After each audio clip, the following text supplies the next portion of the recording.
Eles previram guerras, a vinda do Messias, a ascensão e a queda de grandes impérios. Por milhares de anos, as palavras e as visões dos profetas mudaram o curso da história. Nenhum país foi tão influenciado pelas profecias quanto Israel.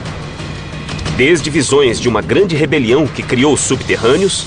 É incrível. Infiltrou uma cidade e construiu um reino, escavado como parte de um esforço militar para lutar contra os romanos. Ao massacre de milhares de bebês... São claramente ossos de crianças pequenas. Ordenado por um governante ameaçado pela profecia de um rei recém-nascido... Este é o lugar mais sagrado na Terra. Foi aqui que Jesus nasceu. E uma fábrica de armas, secreta e moderna, oculta sob uma lavanderia. Vamos retirar as camadas do tempo em cidades ocultas e conhecer as profecias do subterrâneo.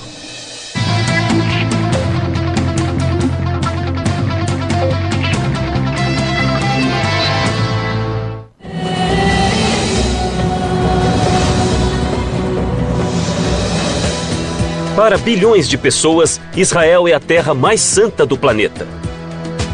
Seus 5.000 anos de história estão repletos de profetas, messias, guerras e derramamento de sangue. Seu presente é assombrado por fantasmas do passado e profecias do futuro.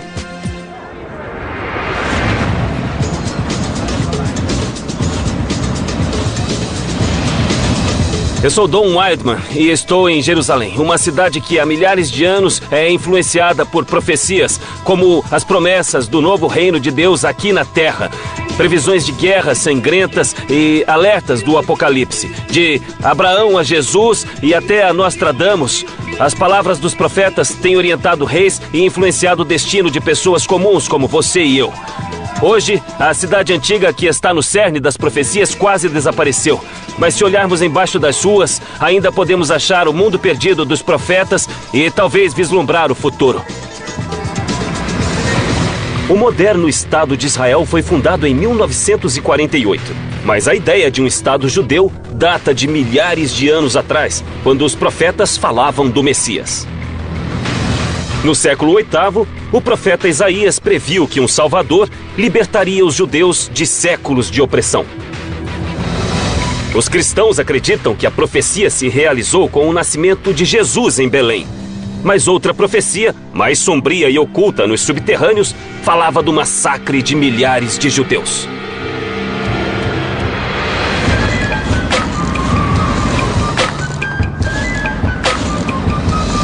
Eu estou a 8 quilômetros de Jerusalém. Estou em Belém, que quase todos conhecem como o local do nascimento de Jesus. Ela fica na famosa Cisjordânia, uma região que pode ser muito perigosa, mas nada perto do que era 2000 anos atrás. E o que se vê por aqui não lembra nada o lugar no ano zero. Mas ainda existem partes do passado ocultas sob o solo. Um passado moldado por duas profecias muito diferentes e muito poderosas. Uma falava do Messias, o Salvador dos judeus oprimidos, e a outra era muito sombria, um alerta assustador de um massacre de inocentes recém-nascidos. A Igreja da Natividade situa-se sobre uma colina no centro da cidade. Com mais de 1.400 anos e ocupando 3 acres, ela mais parece uma fortaleza. Mas alguns passos abaixo deste piso pode ficar o verdadeiro lugar onde Jesus nasceu. Eu vou me encontrar com o professor Kustan Shimali. Ele é especialista na Igreja da Natividade e a família dele mora em Belém desde antes do século XV. Professor? Olá, como vai? Aqui parece um show de rock, né? É sim, parece. Mesmo com a violência tão frequente na Cisjordânia, as pessoas visitam a Igreja da Natividade há 2000 anos. Sim. Os visitantes entram por esta portinha, construída pelos otomanos para que os animais não entrassem na igreja.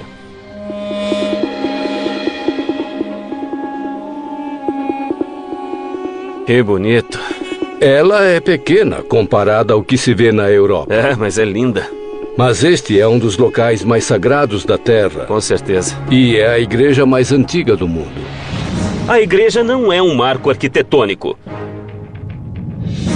Mas para milhões de pessoas em todo o mundo, o local em que duas profecias foram cumpridas situa-se em uma caverna escura sob o piso da igreja.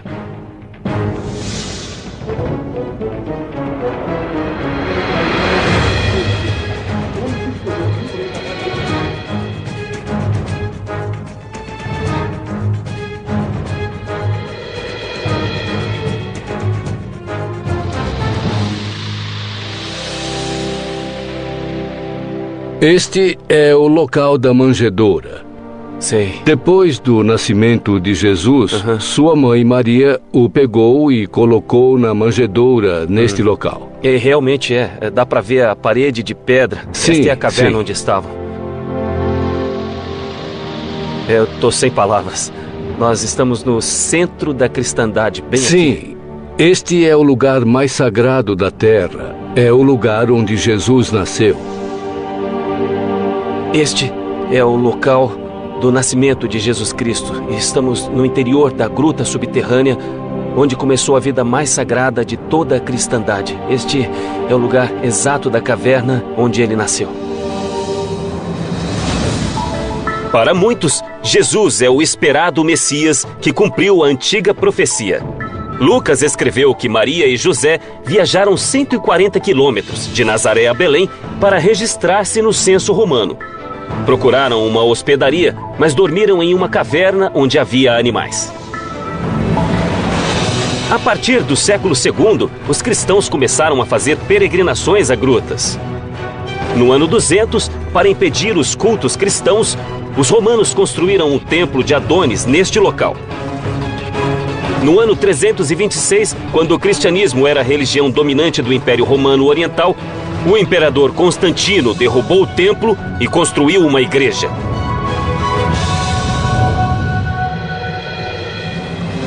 A Igreja da Natividade e o cristianismo ligam o nascimento dessa criança a esta caverna escura. Qual foi exatamente a profecia de Isaías?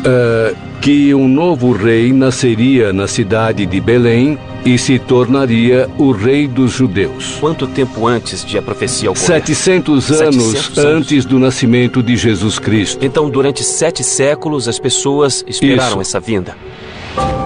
A profecia de um rei judeu trouxe esperança aos judeus. Mas Herodes, o rei da Judéia, considerou-a uma ameaça. Herodes ficou cada vez mais paranoico e imprevisível e mandou matar a esposa, o cunhado e 3 de seus filhos. Houve um atentado a Herodes e um grupo de judeus, os fariseus, anunciou a vinda de um Messias. Segundo Mateus, os 3 reis magos vieram do leste, de acordo com outra profecia antiga, a profecia da estrela, que também previa quando e onde o Salvador nasceria. Os reis magos perguntaram a Herodes onde estava aquele que nasceu como rei dos judeus. Ele tinha medo por causa da profecia de Isaías de que um novo rei iria nascer. Ele estava aterrorizado e, como era um homem violento, reagiu com raiva. O que aconteceu foi registrado por Mateus. Esse é o único registro da história, mas seu legado deu forma ao cristianismo desde o nascimento de Jesus. 9 metros abaixo do solo, existe uma triste lembrança de um tirano desesperado por poder. Segundo Mateus, Herodes ordenou o massacre de todos os meninos de Belém com menos de 2 anos. Olha os ossos que estão alinhados e empilhados sob os túmulos. O que esses ossos representam? O massacre dos inocentes ordenado pelo rei Herodes. E quantos foram mortos? Alguns estimam que foram 6.000. Segundo os evangelhos, um anjo avisou José para levar Maria e Jesus ao Egito. Pouco depois, Herodes faleceu por causas naturais. Os ossos dos bebês mortos foram espalhados em túmulos pela cidade. Os ossos recuperados foram trazidos para cá. Esses ossos soltos foram trazidos dos túmulos para cá e colocados em pilhas aqui para serem vistos. Pode-se realmente ver como os ossos são pequenos. Esses claramente são ossos de crianças. O massacre de inocentes é uma história de um tirano atormentado pela paranoia e impelido a um mal inimaginável pela força da profecia. Mas a profecia de um grande rei judeu já era conhecida antes dessa época. No coração de Jerusalém estão as ruínas de uma fortaleza construída pelo primeiro rei dos judeus. Os túneis que passam sob ela foram palco de uma batalha sangrenta, prevista em outra profecia.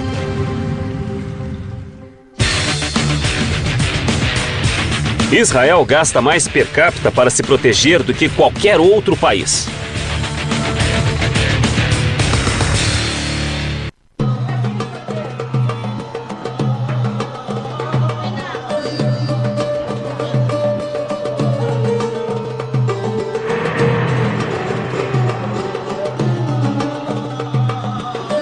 Hoje, Jerusalém é a capital do Estado de Israel. Em 130 quilômetros quadrados moram mais de 700 mil judeus, muçulmanos e cristãos. Sua origem é a antiga cidade de Davi, o homem que transformou uma terra de pequenas tribos em uma nação poderosa. Sob as ruínas da cidade murada do rei Davi, encontramos antigas evidências de duas profecias que alteraram o destino da Terra Santa.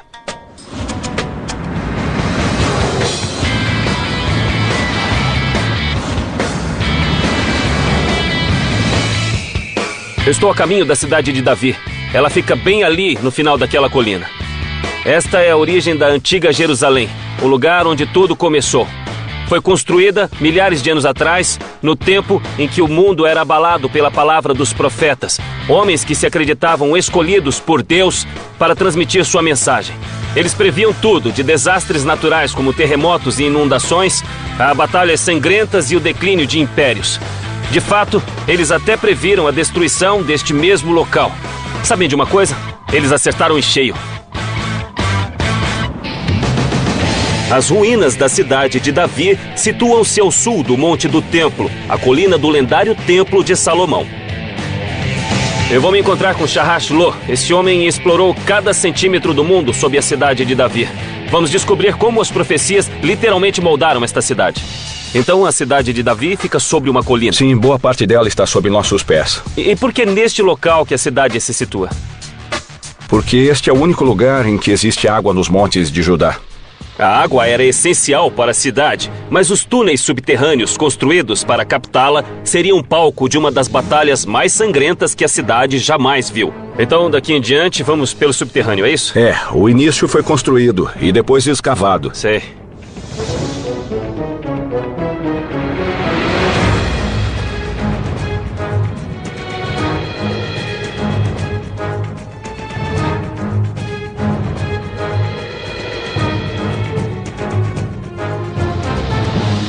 Nossa, então fica mais antigo a partir daqui. Sim, daqui até chegar na água.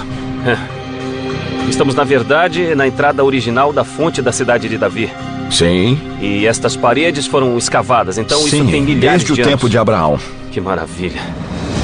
Há mais de 5.000 anos, Jerusalém foi fundada por um pequeno grupo de pessoas, atraído pelas águas da fonte de Gihon e pela defesa natural fornecida pelas altas colinas. Durante os 2.000 anos seguintes, foram erguidas muralhas para protegê-la das tribos rivais. Mas as mesmas muralhas que afastavam o inimigo também bloqueavam o acesso àquela que era a única fonte de água da cidade. Por volta de 2000 a.C., os canaanitas escavaram um aqueduto secreto que ligava a fonte e a cidade. Além de abastecer a cidade com água, esse túnel teve papel crucial em uma batalha em Jerusalém. Bom, eu vou parar você aqui um instante, pois quase ninguém sabe, já que não pusemos uma placa, mas bem aqui acima da sua cabeça está a muralha da cidade antiga. Isso significa que você veio de dentro da cidade e agora está indo para fora da cidade. E a muralha da cidade está acima de nós. Aqui estamos fora da cidade. Sim, neste momento você está fora da cidade, isso mesmo. Todos os dias, os canaanitas carregavam pesados jarros de água por essa passagem até uma torre de guarda sobre a fonte e desciam escadas íngremes para coletar água em segurança. A ideia desse maravilhoso sistema era conectar as pessoas que moravam na cidade com a fonte de água. Sem essa fonte, as pessoas morreriam em cerca de 3 dias. As defesas da cidade mantiveram-se por 1000 anos. Então, no ano 1000 a.C., Davi, rei do norte de Israel, quis unificar o povo judeu sob seu comando. Famoso por ter matado o gigante Golias quando era criança, Davi tinha apenas 30 anos quando marchou para Jerusalém com um pequeno exército e uma profecia. A profecia foi basicamente feita pelo profeta Samuel. Ele disse que a partir daquele tempo, a cidade seria revelada e existiria para sempre sob a casa de Davi. Toda a casa de Davi reinaria sobre a cidade para sempre. Mesmo que fosse expulso, ele sempre retornaria. Sabemos que Davi conquistou a cidade e a governou por mais de 30 anos. Mas não há sinais de que as muralhas foram invadidas. Não há sinais de destruição. Então, como Davi conseguiu se infiltrar na cidade? Lembre-se, Davi era um jovem muito corajoso, mas ele tinha apenas algumas centenas de guerreiros e não poderia vencer as grandes muralhas da cidade se não usasse o cérebro. Segundo a Bíblia, Samuel profetizou que a vitória de Davi viria em um ataque surpresa desferido através de um cano subterrâneo usado para água. Ele conquistou a cidade não pela força, mas graças a um grupo de poucas pessoas que entrou por este sistema de água e abriu os portões para os outros. Ele veio pelo subterrâneo. Ele veio pelo subterrâneo e pegou todos de surpresa. Durante séculos, estudiosos e aventureiros buscaram um pequeno canal de água, até que os especialistas perceberam que o cano bíblico provavelmente se refere a este túnel. Todo este sistema aqui, que basicamente levava as pessoas até a água, pode ser o cano mencionado na Bíblia. Mas a passagem de Davi por esses túneis era isso. uma parte da profecia, é isso? Claro. Pelo sistema de túneis, com 40 metros de comprimento, o rei Davi conquistou a cidade e cumpriu a visão profética de Samuel, na qual um rei poderoso criaria um reino judeu. Davi e seus descendentes governaram durante séculos, mudando a face da cidade que passou a ser a capital de um reino poderoso. Mas essa não foi a única profecia em que esses túneis tiveram um papel nas batalhas da cidade. 300 anos depois do rei Davi, Jerusalém confrontou a ameaça poderosa do exército assírio. Segundo as profecias, mais uma vez a vitória dependeria da fonte de Gihon. Estou ouvindo som de água. Sim, é que já estamos lá, bem perto da água.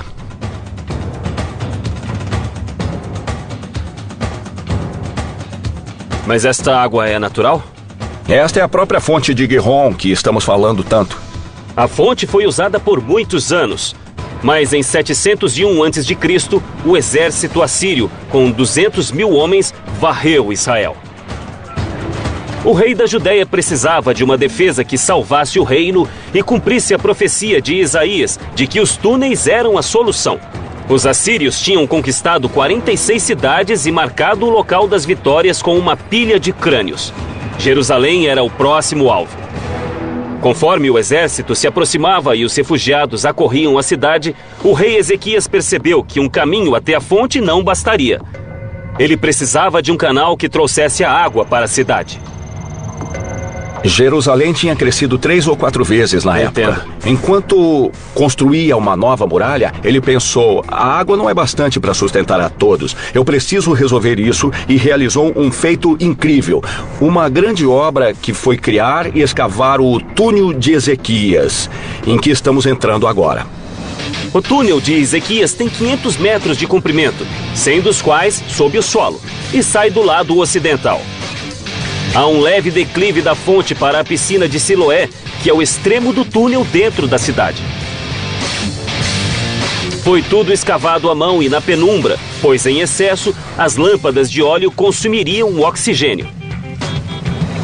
Quando o exército assírio chegou à cidade, o profeta Isaías subiu na muralha e alertou: "Vocês não devem entrar na cidade, assim diz o Senhor, pois estamos prontos."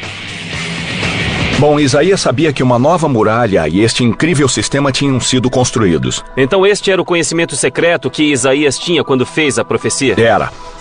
Os assírios sitiaram a cidade por meses, até que foram dizimados por uma praga e recuaram, cumprindo a profecia de Isaías. É por causa desta água, então, que Jerusalém existe hoje? Achamos que sim. É incrível. Este sistema de água foi criado para a defesa contra os assírios. Esta água vem exatamente da mesma fonte que fluía naquela época. Vamos dar uma olhada. Olha só essa água. Ela corre por aqui.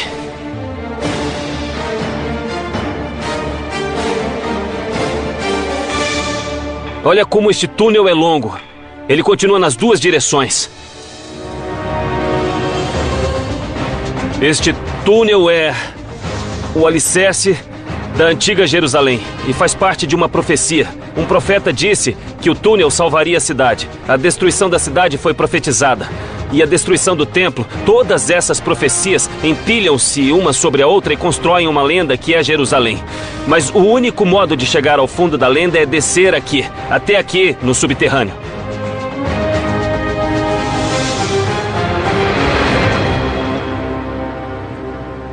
O rei Davi cumpriu a profecia de um reino judeu unificado.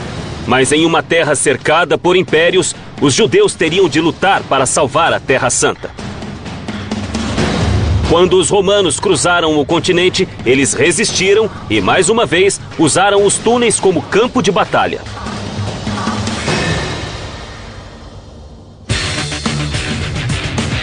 O celular, a mensagem instantânea, o firewall e a mensagem de voz foram inventados em Israel.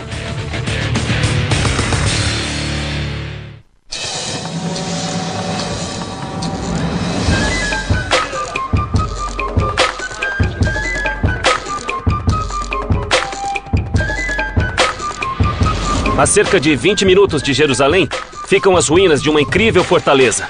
Ela se chama Heródion e seu nome vem do rei Herodes, que é famoso por suas incríveis obras de engenharia e também por seu comportamento imprevisível. Mas seus subterrâneos ocultam uma história diferente. A história de uma profecia tragicamente frustrada, de um derramamento de sangue em grande escala e de uma tragédia de proporções bíblicas. Embaixo dessa enorme montanha feita pelo homem, há um sistema de cisternas e túneis que teve papel crucial em uma das maiores revoltas do mundo antigo. Ela foi liderada por um lendário comandante judeu e impulsionada por uma antiga profecia de um Messias. Para os cristãos, ela se cumpriu com o nascimento de Cristo. Vou encontrar o Dr. Barkai, um arqueólogo israelense especializado no passado do Heródion. Bem-vindo ao Heródion. Obrigado. Protegido por uma fortaleza e apoiado pelos romanos, Herodes governou a Judéia por 34 anos, mas seu reino não durou. Depois da morte de Herodes, as lutas internas e a opressão romana provocaram uma revolta, iniciada no ano 66. Nos anos seguintes, os romanos mataram ou escravizaram muitos judeus. O grande templo em Jerusalém foi destruído e a fortaleza do Heródion desintegrou-se. Nossa, então aqui era o palácio. Este é o Palácio da Montanha. Foi acrescentado a um palácio muito maior que ficava abaixo. No ano 132, 60 anos depois da primeira revolta, essas cisternas abandonadas foram usadas para outro propósito quando a Judéia foi surpreendida por uma nova revolta.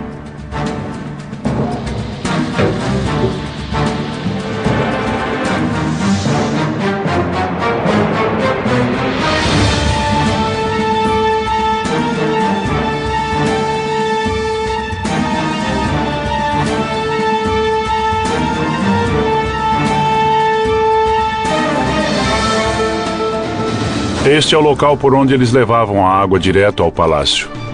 Tudo isto foi escavado? Tudo foi escavado, quase todas as cisternas originais.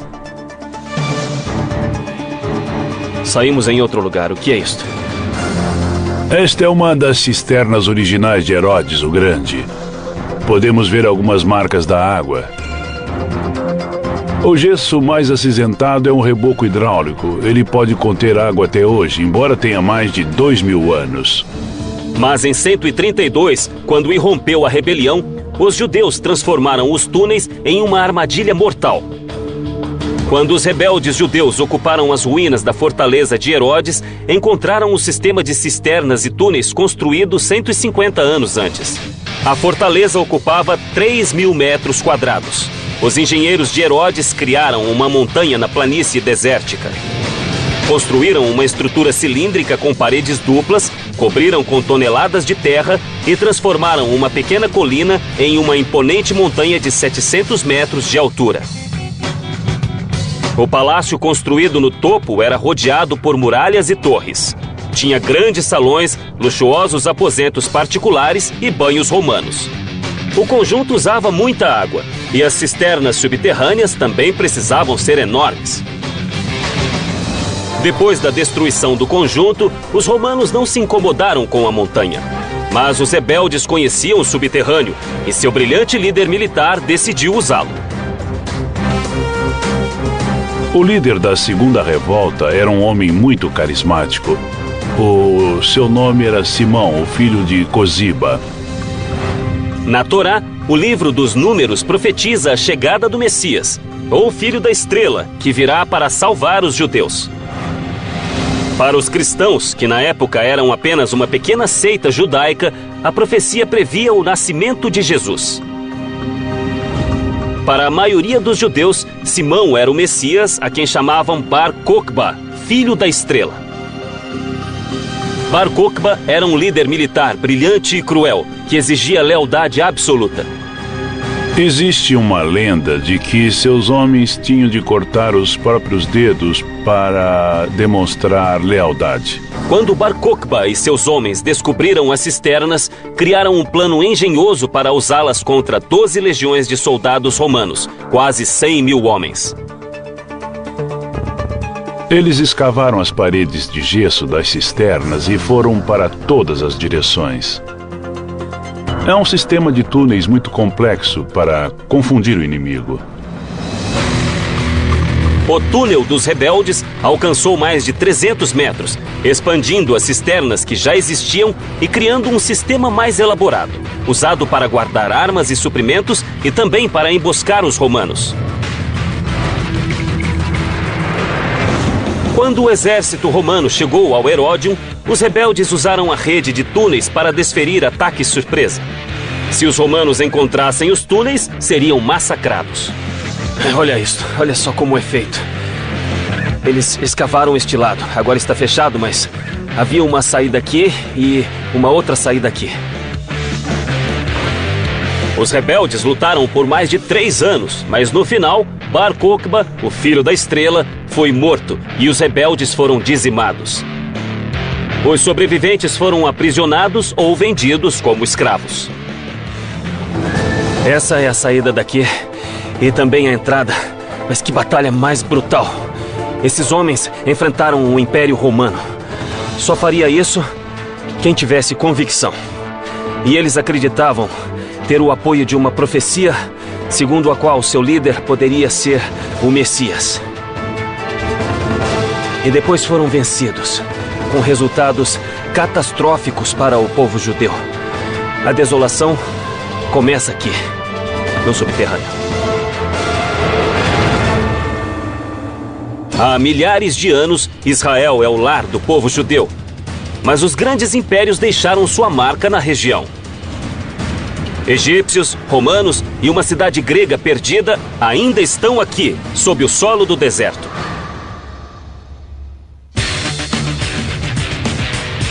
Israel tem o maior número de universitários formados per capita no mundo.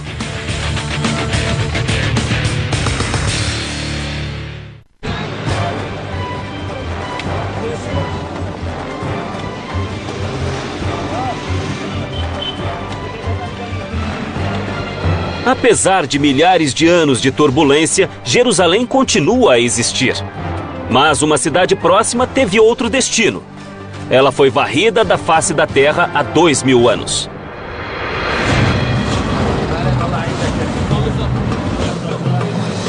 Estou a 56 quilômetros de Jerusalém, nas ruínas de uma cidade antiga chamada Maresha. Bom, eu admito que não parece muito, mas acredite em mim, há um outro mundo oculto bem embaixo dos meus pés.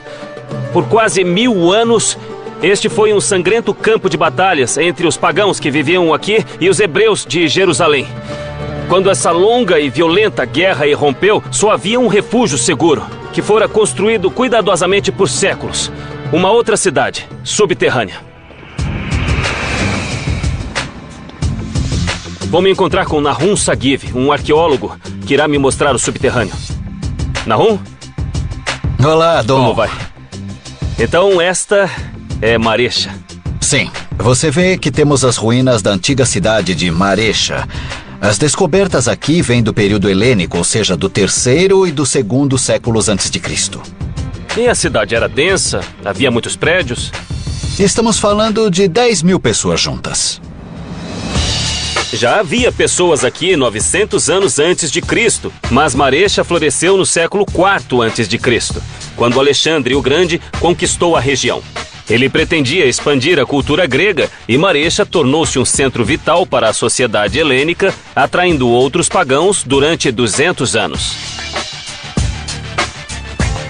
O reino de Alexandre fora previsto pelo profeta Daniel, mas não era difícil prever problemas para uma cidade pagã no centro do território judeu. Em 113 a.C., uma guerra decisiva com os Macabeus, guerreiros judeus vindos de Jerusalém, destruiu o sonho de uma grande sociedade grega e transformou Marecha em cidade fantasma. Hoje Marecha desapareceu, mas o mundo subterrâneo de Alexandre o Grande ainda está aqui.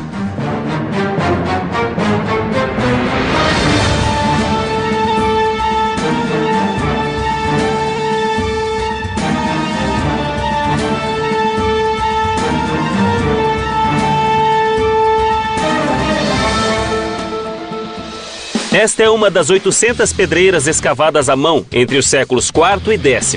Quase todas têm de 12 a 15 metros. É uma caverna depois da outra. Exatamente. Temos um grupo de dezenas de cavernas em sino muito grandes, muito altas. Todas elas são conectadas, é incrível. Esta foi uma grande operação de mineração. O calcário extraído dessas cavernas foi usado para construir Marecha, mas exigia manutenção constante. Eles usaram para construção, mas para mantê-lo é preciso rebocar as pedras. Se não houver população que continue a rebocar as pedras, elas irão desaparecer. Abandonadas há séculos, as casas de calcário de Marecha desmoronaram. Mas uma parte vital da cidade, remanescente dos gregos, permaneceu abaixo da superfície, a salvo dos cortantes ventos do deserto. Olha isto. Dê uma olhada. O que é esta coisa? Este é um esmagador. Esmagador. Para azeitonas. Então todo este subterrâneo foi feito para fazer azeite? Nós acreditamos que este tipo de esmagador chegou depois da conquista de Alexandre o Grande. 20 dessas antigas fábricas de azeite foram encontradas até agora. Elas abasteciam a cidade e exportavam 190 toneladas por ano. Há 20 anos, Nahum e seus colegas escavam esta área. Teve que tirar muita terra, hein? Removendo 2.000 anos de detritos e revelando grandes câmaras subterrâneas. Uma das maiores salas que encontraram em Marecha, que lindo, foi esta. Uma sala não para realeza, mas para pombos. Nossa, tem uma caverna enorme aqui. Olha isto. É incrível. O que é? Isto é um columbário. Um columbário, o que significa? Eles costumavam criar pombos aqui para usar a carne e o esterco. Olha isto. Esses buracos são para criar pombos. Olha só, estão perfeitamente alinhados. No antigo mundo mediterrâneo, os pombos eram uma mercadoria valiosa. Os pombos eram vendidos aos judeus para rituais de sacrifício e os excrementos, ricos em nitrogênio, eram usados como adubo para os olivais. Esses pombais eram muito valiosos para os moradores de Marecha. Este é um dos maiores que temos em Israel, é claro. E aqui, nesta área, nós temos centenas de pombais. Os pombais de Marecha foram criados antes de Alexandre e se expandiram com o tempo. Os pombais tinham 30 metros de comprimento e 10 de altura.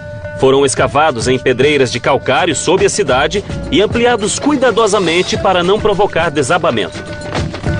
Os construtores fizeram passagens para que os pombos entrassem e saíssem, mas com aberturas mínimas para barrar o ar seco do deserto que endureceria o calcário.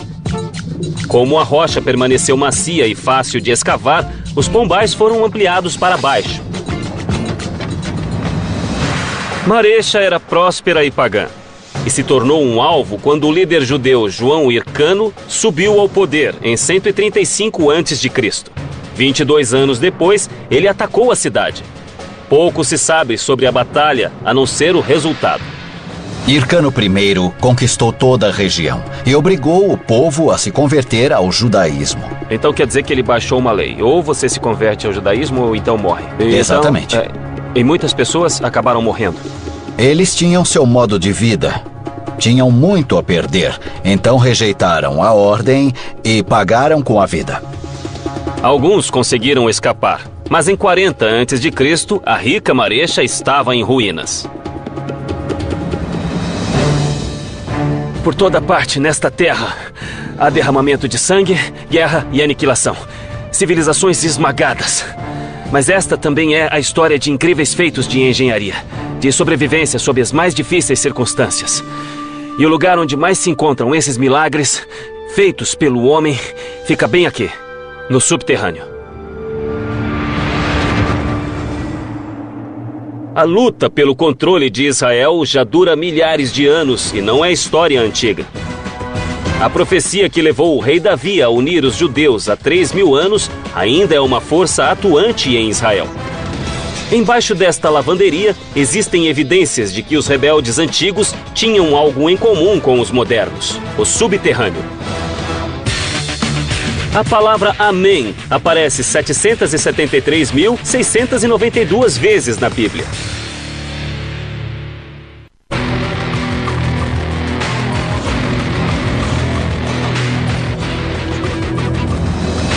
Em 1945, Jerusalém e o resto de Israel eram parte da Palestina, controlada pelos ingleses.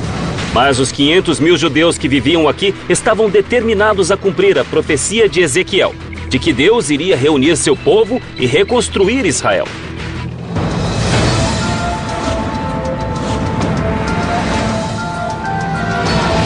Este kibbutz fica no centro de Israel. Ele é uma comunidade em que todos compartilham a terra e contribuem para o bem geral do grupo. Mas 60 anos atrás, esta comunidade pacífica e idealista ocultava um segredo militar. Bem diante dos ingleses que ocupavam esta área na época, a resistência judia criou uma fábrica de armas secreta, no porão daquilo que aparentemente era uma lavanderia totalmente inocente. Situado apenas 45 quilômetros a noroeste de Jerusalém, o pequeno kibbutz Ayalon teve importante papel na criação de Israel. Eu vou me encontrar com Shalom Hillel, que realmente trabalhou nesta fábrica secreta e pessoalmente ajudou a montá-la. Ele está bem ali. Shalom? Bem-vindo. Bem-vindo ao Instituto Ayalon. Muito obrigado. É uma honra. Shalom Hillel, um dos fundadores de Israel, foi voluntário da Haganah, uma organização paramilitar judia secreta. Desafiando os vizinhos árabes hostis e as forças de ocupação inglesas, Shlomo arriscou a vida nesse kibbutz. Aqui embaixo? Sim. Por favor. Então, existe uma fábrica de armas secreta sob nossos pés. Isso mesmo. Faz muito barulho. Como nunca descobriram que estava aqui? Precisávamos desta máquina de lavar. Ela tinha de funcionar o dia inteiro. Entendo. Para fazer um barulho que cobrisse outros ruídos Isso aqui que houvesse. faz muito barulho? Faz barulho a funcionar, sem dúvida. Vamos ver. Ah, muito bom. Esse barulho encobria a fábrica. Era né? esse barulho, sim. E funciona muito bem. Como parte da operação de disfarce, o kibbutz começou a lavar a roupa dos oficiais ingleses. Vocês lavavam as roupas dos ingleses de quem queriam ocultar isto? Sim, eles ficavam satisfeitos porque fazíamos um bom trabalho. E o que teria acontecido com você se descobrissem? Eles teriam prendido? Teriam... Não, provavelmente mais que isso, porque havia pena de morte para quem produzisse armas. Está falando de garotos de 17 anos. 17 anos, você tinha 22. Eu era o mais velho. A vida dos jovens dependia de manter a fábrica em segredo sob a fachada da vida cotidiana. Nossa, olha só isso. É muito bom. Olha só.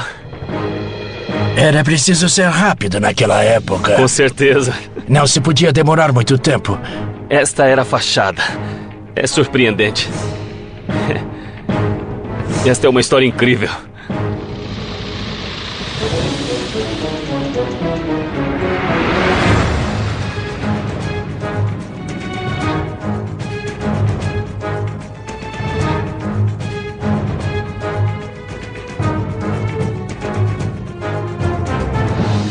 Que coisa incrível. Fica cerca de 8 metros abaixo da superfície. 8 metros abaixo. Sim. É cerca de 20 pés. O espaço está como era na época? Exatamente. A lavanderia cobria o poço de entrada para a fábrica de balas, 8 metros abaixo. Nos fundos da lavanderia havia uma padaria que ocultava outra entrada. As paredes de concreto e o teto da fábrica de 160 metros quadrados eram reforçados com ferro. O que vocês fabricavam aqui embaixo? Munição. Um único item. Balas para a metralhadora Sten. A Sten era uma metralhadora inventada pelos ingleses. Era barata e fácil de produzir e disparava mais de 500 rajadas por minuto. A Sten usava balas de 9 milímetros chamadas Parabellums, que significa preparar para a guerra. Chilomo e os outros na fábrica produziram mais de 2 milhões de balas em segredo total, na tentativa de cumprir a profecia de Ezequiel de reunir os judeus e criar Israel. Bem, isso aconteceu em 1945. Foi no final da Segunda Guerra Mundial. Nosso povo começou a entender que havia uma possibilidade, provavelmente pequena, de que se decidisse criar o Estado de Israel depois da Segunda Guerra Mundial, depois do Holocausto. Seria muito diferente, porque nós teríamos de enfrentar os exércitos dos países árabes vizinhos. E vocês sabiam que estariam sob ataque? Hoje Israel tem um dos exércitos mais poderosos do mundo e ainda está cercado por inimigos. Em 1945, os colonos judeus estavam desarmados e corriam perigo. Os jovens do kibbutz de Ayalon decidiram fazer algo. Construíram a fábrica de armas e contrabandearam os equipamentos da Polônia. Como funcionava? Me conte como é que vocês faziam as balas. Bem, tudo isso funcionava com eletricidade e fazia muito barulho quando estava ligado.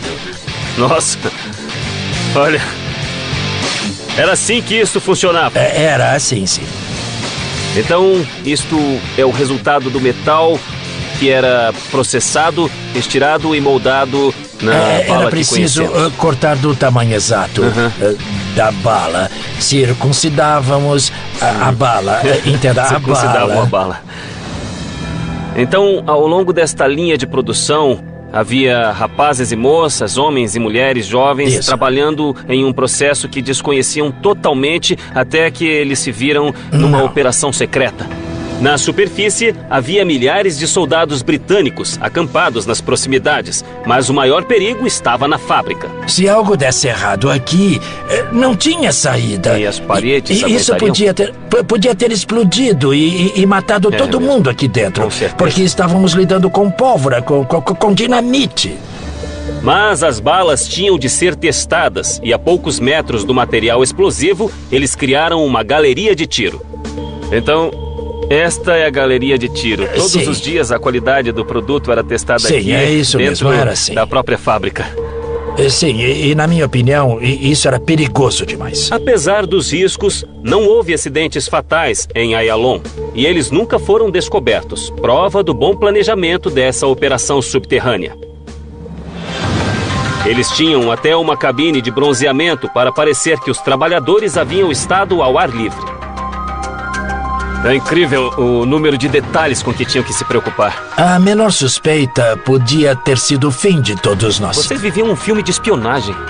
Bem, isso foi parte da nossa vida. Isso é, na época, fazíamos isso porque nós sabíamos que nosso trabalho tinha de ser feito e fizemos. Sentíamos satisfação por estar fazendo algo que sabíamos que era importante para a nossa sobrevivência. É impressionante.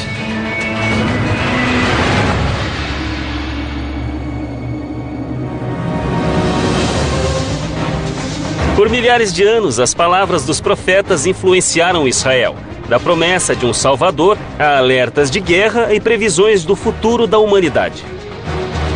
Os dias dos profetas terminaram, mas no século XXI, suas antigas visões ainda assombram o futuro.